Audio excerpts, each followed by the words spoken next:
सम्भाषणसन्देशसंस्कृतमासपत्रिकायां प्रकाशितानां बालकथानां ध्वनिप्रसारणम् इदं बालमोदिनी इति। कश्चन शिष्यः गुरुम् अवदत्, आचार्यवर्य, मया गुरुकुले सर्वमपि अधीतं, तथापि यशस्वितायाः मार्गः कः इति स्पष्टतया न ज्ञातम् इति। तदा गुरुः अवदत्, एवं तर्हि भवान् महाराजस्य आस्थानं गच्छतु। सः भवन्तं यशस्विताप्राप्तेः सूत्रं बोधयिष्यति इति। शिष्यः महाराजस्य आस्थानं गतः। तदवसरे तत्र नृत्यगीतादीनि प्रवर्तन्ते स्म। तद्दृष्ट्वा शिष्यः आश्चर्यम् अनुभवन् राजानं स्वस्य आगमनस्य कारणं निवेद्य, सुखभोगवातावरणे लीनः भवान् मां किं यशस्वितासूत्रं बोधयितुम् अर्हेत् इति साश्चर्यम् अपृच्छत्। राजा प्रतिवचनं किमपि न अवदत्। मन्दहासं प्रदर्श्य, इदानीं भवान् अतिथिगृहे विश्रान्तिसुखम् अनुभवतु नाम।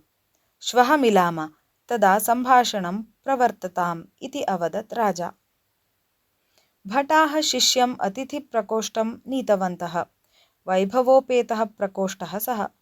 मृदुः तल्पः, सुखजनकवातव्यवस्था, त्रिविधाः फलखाद्यादिपदार्थाः, आदेशपालकाः, सेवकाः इत्यादयः सर्वाः व्यवस्थाः आसन्।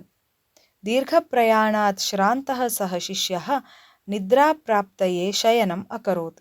तावता तेन स्वशिरोभागे लम्बमानः कश्चन तीक्ष्णः खड्गः लक्षितः। स च खड्गः केशसदृश्या तनुरज्वा बद्धः। एषः खड्गः यदि मदुपरि पतेत् तर्हि मम प्राणहानिः निश्चिता इति अचिन्तयत् शिष्यः। अतः सः नेत्रे निमीलयितुं न शक्तः एव। समग्रां रात्रिं खड्गं पश्यन्नेव अयापयत् सः। प्रातःकालः जातः। राजा तं शिष्यं द्रष्टुं स्वयम् आगतः। सः अपृच्छत्, प्रकोष्ठे सर्वाणि अनुकूल्यानि आसन् खलु? रात्रौ सुखनिद्रा प्राप्ता स्यात् ननु भवता इति। तदा शिष्यः अवदत्, सुखनिद्रा क्व? खड्गपतनभीत्या त्रस्तः अहं क्षणं यावदपि निद्रां न प्राप्तवान् इति। तच्छ्रुत्वा राजा मन्दहासं प्रकटयन्, परितः सुखसाधनेषु स्थितेषु अपि भवतः अवधानं तत्र न आसीत्, प्रत्युत खड्गे एव आसीत्। आस्थाने भोगमये वातावरणे तिष्ठतः ममापि स्थितिः एतादृशी एव। भोगमये वातावरणे तिष्ठतः अपि मम दृष्टिः तु भवति स्वकर्तव्ये एव।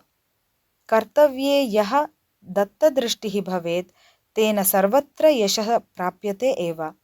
एतदेव यशस्विताप्राप्तेः प्रमुखं सूत्रम्।